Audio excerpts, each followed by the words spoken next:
Photo दिसणारे कुठे असेल होय निरागस बाळ. वाक्य आणि गालाला हात लावून गोंडस असणाऱ्या एका चिमुरडीचा फोटो फेसबुक, इंस्टाग्राम आणि व्हॉट्सअपवर प्रचंड व्हायरल होत होता. पोस्ट करणारा प्रत्येक जण हा फोटो शेअर करण्याची मागणी करत होता. कारण प्रत्येकाला अपेक्षा एकच होती की चिमुरडी सापडावी, तेही सुखरूप. या चिमुरडीचं सुखरूप सापडणं महत्वाचं होतं. आपल्या डोक्यावरून बापाचं छप्पर हरवलं आहे हे समजण्याचं तिचं वय नव्हतं. 7 जुलैला तर तिचा 3राच वाढदिवस साजरा झाला होता. त्यात तिचा शोध सुरू झालेला. तिच्या वडिलांनी स्वतःला संपवलं आहे हे उघडकीस आल्यावर पहिला दिवस गेला, दुसरा दिवस गेला आणि 3ऱ्या दिवशी सापडला चिमुरड्या अक्षराचा मृतदेह. पण अक्षरासोबत तिच्या वडिलासोबत नेमकं घडलंय काय होतं या सगळ्या प्रकरणाचं गौण पोलिसांनी उघड केलं. पाहूत या व्हिडिओच्या माध्यमातून. नमस्कार, मी अंकुश गवळी आणि तुम्ही पाहत आहात आवाज मराठीचा. बीड जिल्ह्यातलं भाटसांगवी गाव. मंगळवारी 9 सप्टेंबरला या गावचं रुटीन नेहमीसारखं सुरू झालं. सगळीकडे नेहमीसारखी वर्दळ होती. पण दुपारच्या सुमारास या गावाला एक धक्का बसला. गावात पसरली होती एक बातमी. बीड शहराजवळच्या इमामपूर शिवारात एक मृतदेह सापडला. झाडाला लटकलेल्या अवस्थेला या व्यक्तीने गळफास घेतला होता. ही व्यक्ती भाटसांगवी गावातील नाव होतं जयराम बोरवडे. जयराम शेती करायचा. त्याची स्वतःची 2 एकर शेती होती. गावातल्या एकाची 5 एकर शेती त्याने कसण्यासाठी घेतली होती. आणि तो आणि त्याची पत्नी दोघे जण शेतीत राबायचे. दोघे कष्ट करायचे. कारण दोघांचं स्वप्न होतं आपल्या एकुलत्या एका मुलीला, अक्षराला चांगलं आयुष्य द्यायचं, तिला शिकवायचं, तिला मोठं करायचं. पण अचानक जयरामचा मृतदेह सापडला. त्यात स्वतःला का संपवला असावं याची चर्चा सुरू झाली. त्यातूनच एक कारण समोर आलं, जयरामवर असलेले कर्ज. जयरामवर बँकेचे 1 लाख कर्ज होते. शेतीत पोट भरत नाही म्हणून त्याने वर्षभरापूर्वीच एक पिकअप घेतला होता.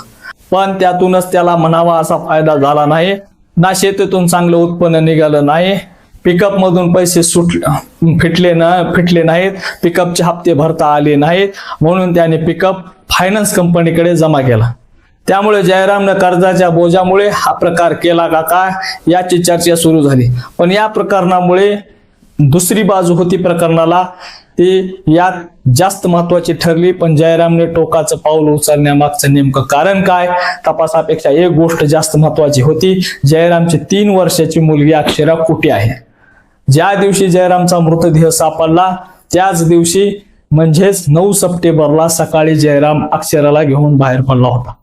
2 जण जयरामच्या बाईकवरून निघाली होती. पण त्याच संध्याकाळी जयरामचा मृतदेह सापडला. पण अक्षराचा मात्र पत्ता लागला नव्हता. इमामपूर जवळच्या शिवारात जयरामचा मृतदेह सापडल्यावर घटनास्थळी लगेचच पोलीस दाखल झाले. गावकरी जमा झाले. जयरामचे नातेवाईक सुद्धा आले. सगळ्यांनी मिळून अक्षराचा शोध सुरू केला. मंगळवारी रात्री 11 वाजेपर्यंत अक्षराचा शोध सुरू झाला होता. पण पोलीस, नातेवाईक, गावकरी कुणालाच यश आले नाही. जयरामच्या नातेवाईकाच्या डोळ्यात जितकं जयरामच्या मृत्यूचं दुःख होतं त्यापेक्षा किंचित तरी जास्त 3 वर्षाच्या अक्षरा कुठे असेल, कशी असेल याची काळजी होती. मग उजाडला 10 सप्टेंबरचा दिवस. जयराम दारूच्या नशेत असल्याने त्याला कोणीतरी फूस लावून त्याच्या मुलीला कोणीतरी पळवून नेला असावं असा संशय जयरामच्या पत्नीला होता. अक्षरा सापडत नाही हे पाहून सगळे गावकरी एकवटले. प्रत्येकाने सोशल मीडियाच्या माध्यमातून 3 वर्षाची अक्षरा हरवली आहे, तिला कोणी पाहिलं तर आम्हाला संपर्क करा अशा आशयाचे photos, videos, poster, reels viral केले. प्रत्येक जण अक्षराला शोधण्यासाठी प्रयत्न करत होता. कोणी शेत पिंजून काढत होतं, कोणी डोंगरात फिरत होतं, तर कोणी प्रत्येक गावात, प्रत्येक वस्तीत भेटल त्या प्रत्येक माणसाला अक्षरा सापडली का हा प्रश्न विचारत होतं. अक्षराला दारूच्या नशेत जयरामने कुठे सोडला असेल तरी आपण कुठे आहोत हे तिला कळत नसतं. बोबडे बोलणाऱ्या चिमुकलीला आपल्या गावचं नाव, आई वडिलाचं नाव, नंबर कसा माहित असणार या भीतीने सगळे चिंतित होते. अशातच शोध घेणाऱ्यांच्या मनात असेच एक किरण जागा झाला की 10 सप्टेंबरला संध्याकाळच्या सुमारास रामगड जवळ असलेल्या एका रस्त्यावर आड बाजूला एक गाडी काही लोकांना दिसली. त्यांनी गाडीची माहिती पोलिसांना दिली. गाडीचा नंबरवरून ही गाडी जयरामचीच आहे हे पोलिसांना कळालं. गाडीच्या जवळ अक्षर असेल असं त्या प्रत्येकाला वाटलं, पण हे फक्त मृगजळ ठरलं. गाडीच्या जवळपासचा परिसर पोलिसांनी गावकऱ्यांनी पिंजून काढला. अक्षरा सापडली नाही. अक्षराचा पत्ता लागत नसल्याने 2 दिवस उलटून गेले, पण तिला शोधण्यासाठी आशा मात्र कुणीच सोडली नाही. आणि मग उजाडला गुरुवारी 11 सप्टेंबरचा दिवस. अगदी रोजच्या सारखे क्षेत्र रामगड परिसरात काही तरुण सकाळी व्यायाम करण्यासाठी आले होते. रस्ता रोजचा असल्याने त्यांनी नजर इकडे तिकडे फिरवत होते आणि अशातच त्यांचं लक्ष एका झाडाकडे गेलं. त्या झाडाला एका चिमुरडीचा मृतदेह फास लावून लटकलेल्या अवस्थेत होता. या तरुणांनी लागली शेजारी असलेल्या पारधी वस्ती आश्रमशाळा इथे कळवलं. तिथले लोक या झाडाच्या दिशेने धावले. त्यांनी या लहानग्या मुलीकडे पाहिलं तर तिचा चेहरा काळवंडला होता. तिचे होठ काळे निळे पडले होते, पण तिथल्या कुणीच चिमुरडीला ओळखलं नाही. त्यामुळे त्यांनी तातडीने ही माहिती बीड ग्रामीण पोलिसांना दिली. जयराम बोरवडे या नावाच्या इस्मानं स्वतःला संपवलं आहे आणि त्याची एक लहान मुलगी बेपत्ता आहे हे पोलिसांना माहित होतं. त्यामुळे त्यांनी घटनास्थळी धाव घेतली. मागचे 2 दिवस या चिमुकलीच्या शोधात असलेल्या पोलिसांनी मनापासून वाट होती की चिमुकलीला अक्षरा नसावी, पण दुर्दैवानं तसं घडलं नाही. हा अक्षराचाच मृतदेह होता. पोलिसांनी लागलीच घटनास्थळी श्वान पथक आणि फॉरेन्सिक पथकाला बोलवण्यात आलं. मृतदेह ताब्यात घेत जिल्हा रुग्णालयात नेऊन पोस्टमॉर्टम केलं आणि अक्षराचा मृतदेह कुटुंबियाच्या स्वाधीन करताच अक्षराच्या आईचा आक्रोश झाला.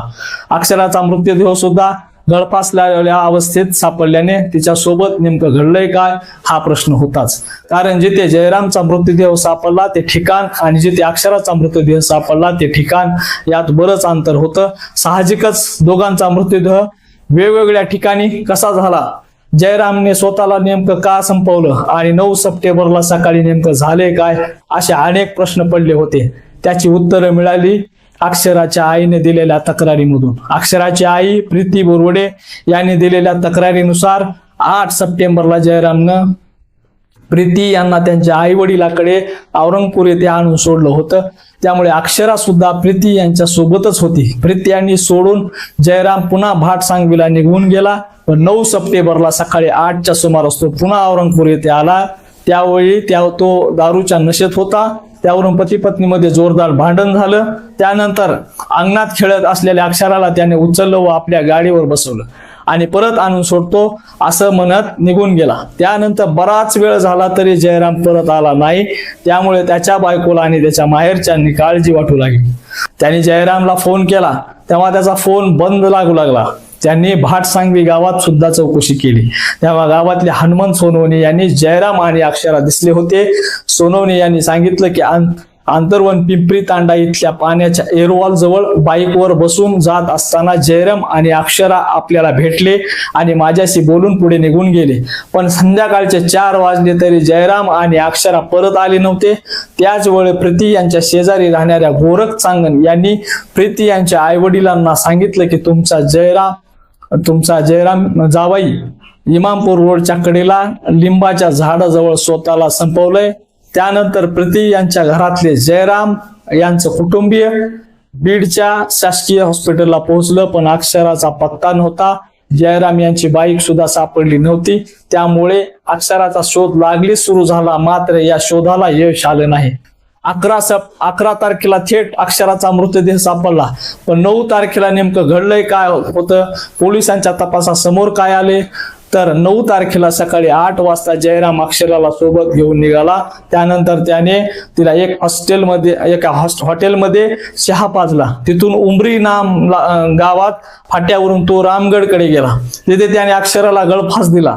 त्याचा प्लॅन होता की तिथेच गळफास घ्यायचा. त्यासाठी त्याने तयारी सुद्धा केली होती, पण त्याचे पाय जमिनीला टेकल्याने आपल्याला इथं फास घेता येणार नाही त्याला समजलं. त्यामुळे तो तिथून निघून गेला आणि इमामपूरच्या दिशेने गेला. जेव्हा जयरामची गाडी सापडली तेव्हा त्या गाडीतलं पेट्रोल नव्हतं. त्यामुळे पोलिसांच्या प्राथमिक अंदाजानुसार जयरामने जेव्हा त्या रामगड परिसरात अक्षराला संपवलं, त्यानंतर त्या ठिकाणी स्वतःला संपवण्याचा प्रयत्न फसल्यामुळे तो निघाला, पण रस्त्यातच गाडीमधलं पेट्रोल संपलं. म्हणून त्याने गाडी त्याच ठिकाणी सोडली आणि पुढची वाट धरली. इमामपूर मधलं एक ओसाड शिवार पाहिलं झाडाची उंची पाहिली आणि स्वतःला संपवलं. हे सगळं त्यानं दारू पिण्याच्या व्यसनातून, बायकोसोबत झालेल्या भांडणातून केला. आपल्यानंतर आपल्या मुलीचं काय होणार या विचारातून त्याने अक्षरालाही संपवलं असावं असा अंदाज आहे. पण मुलीची काळजी की बायकोवरचा राग, नेमकं कारण काय होतं या प्रश्नाचं उत्तर मात्र आता कधीच मिळणार नाही.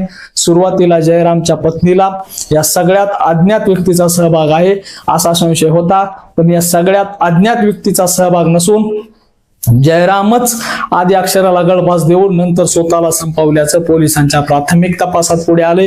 ज्याला कारण ठरले ते दारूच्या व्यसनातून, बायकोची झालेली भांडणं आणि त्यात चिमुकल्या जीवाला बापानेच लावलेला फास. जिल्हा रुग्णालयात अक्षराचा मृतदेह आणला तेव्हा तिथं फक्त अक्षराच्या आईचा आक्रोश ऐकायला येत होता. तिचा एकमेव आधार तिच्या नवऱ्याच्या विचाराने हिरावून घेतला. या डोळ्यात अश्रूसोबत उरली होती फक्त त्या स्वप्न अक्षरासाठी पाहिलेली.